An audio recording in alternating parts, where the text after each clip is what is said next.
দর্শক, আরএনবি নিউজে স্বাগত জানাচ্ছি। আমি মাঝহাবিন মৌ। আজ আমরা রয়েছি রংপুর ২ বদরগঞ্জ তারাগঞ্জ নিয়ে গঠিত যেই গুরুত্বপূর্ণ আসন সেখানে, এবং আজ আমরা এই আসনের যে সকল গুরুত্বপূর্ণ স্থান রয়েছে সেই জায়গাগুলোতে ঘুরে বেড়াবো এবং এই আসনের যে প্রার্থীরা রয়েছে তাদের সাথে কথা বলবো এবং এই আসনের যারা সাধারণ ভোটার রয়েছে তাদের প্রত্যাশা এবং হতাশার কথা এবং তাদের যে না পাওয়ার গল্প সেই সব কিছু আমরা আজকে শুনবো। এবং যদি বলি, রংপুর ২ আসনের আওতায় বদরগঞ্জ এবং তারাগঞ্জ উপজেলা কৃষি এবং শিল্প নির্ভর এই স্থানটিতে দীর্ঘদিন ধরে উন্নয়ন, কর্মসংস্থান এবং শিল্প জীবনের দাবিতে কিন্তু সরব। এবং যদি বলি যে রংপুরে যে বদরগঞ্জ তারাগঞ্জ নিয়ে গঠিত এই ২ আসন, এখানেই কিন্তু শ্যামপুর সুগার মিলের মতো গুরুত্বপূর্ণ স্থাপনাও রয়েছে এই আসনে, যা স্থানীয় মানুষের জীবিকার সঙ্গে কিন্তু ওতপ্রোতভাবে জড়িত। এবং দীর্ঘদিন ধরে এই সুগার মিল চালুর আমরা নানা রকম ডামাডোল দেখলেও কিন্তু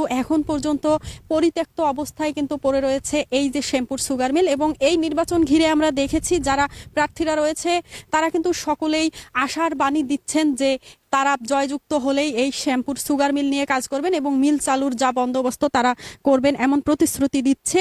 তো সেই জায়গা থেকে যারা সাধারণ ভোটার রয়েছে তাদের মাঝেও কিন্তু একটি আশার বাণী আমরা দেখতে পাচ্ছি। এবং যদি এই আসনের যে ভোটার চিত্র যদি একটু তুলে ধরি, এই গুরুত্বপূর্ণ এই আসনটিতে মোট ভোটার সংখ্যা রয়েছে ৩,৮০,৯২১ জন। এর মধ্যে পুরুষ ভোটার রয়েছে প্রায় ১,৯২,০০০-এরও বেশি এবং নারী ভোটার রয়েছে প্রায় ১,৮৯,০০০। এবং যদি বলি, তৃতীয় লিঙ্গের ভোটার এই আসনে রয়েছে ৯ জন।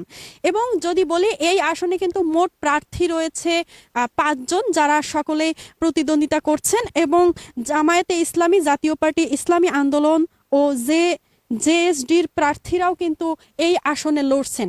এবং যদি বলি যে সব মিলিয়ে প্রচারণা এবং উন্নয়নের পাশাপাশি শ্যামপুর সুগার মিল চালু করার এবং আখ চাষিদের ন্যায্য মূল্য এবং কর্মসংস্থান, এই বিষয়গুলো কিন্তু উঠে আসছে তাদের যে প্রচারণা, সেই অংশতেই কিন্তু এই বিষয়টি বারবার উঠে আসছে যে তারা জয়যুক্ত হলে এই যে অঞ্চলের উন্নয়ন অবকাঠামোর অংশ হিসেবেই তারা এই শ্যামপুর সুগার মিল চালুর কিন্তু আশ্বাস দিচ্ছে বারবার।